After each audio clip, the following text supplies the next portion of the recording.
Hezbollah के साथ लंबी जिद्दोजहद के बाद इसराइल ने 28 सितंबर को वो कर दिखाया जिसकी किसी ने कल्पना भी नहीं की थी।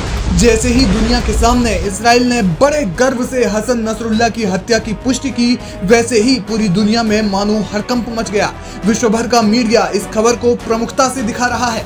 इसराइल डिफेंस फोर्सेस ने यह दावा किया कि शुक्रवार को लेबनान की राजधानी बेरूत में जो धमाका हुआ, उस धमाके में नसरुल्लाह भी मारा गया। लेकिन नसरुल्लाह से पहले इसराइल अब तक हिजबुल्लाह के करीब 20 कमांडरों को मौत के घाट उतार चुका है। माना जा रहा है कि 20 लीडर ही हिजबुल्लाह के आला अधिकारियों का 95% है, यानी कि हिजबुल्लाह के टॉप कमांडरों की एक फौज खत्म हो चुकी है।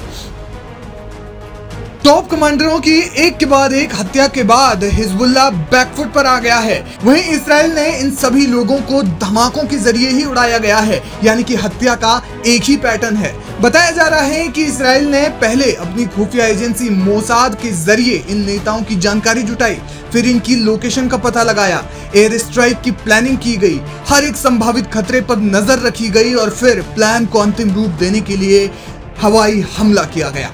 हसन नसरुल्लाह के अलावा इसराइल ने अब तक हिजबुल्लाह की वायुसेना के प्रमुख मोहम्मद हुसैन सरूर को भी मार गिराया है। सरूर को इसराइल ने राजधानी बेरूत में किए गए हवाई हमले में ढेर किया। इसके अलावा 20 सितंबर को इसराइल ने इब्राहिम अकील को भी हवाई हमले में मार गिराया था। मीडिया रिपोर्ट्स के मुताबिक उसके सिर पर $7 मिलियन का इनाम था।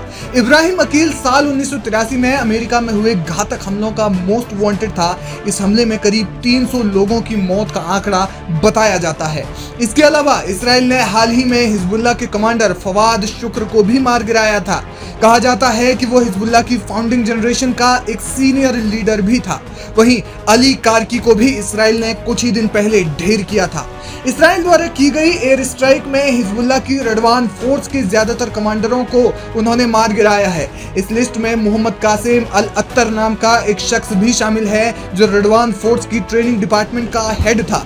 रडवान फोर्स अपने जितने भी ऑपरेशन करती है, उसके लिए जिम्मेदार शख्स हसन यूसुफ अबद अलस्तर को भी इसराइल ने मार गिराया है। वहीं रमीम रिज एरिया के कमांडर अब्दुल्ला अब्बास हजारी को भी इसराइल ने एयर स्ट्राइक में ढेर किया।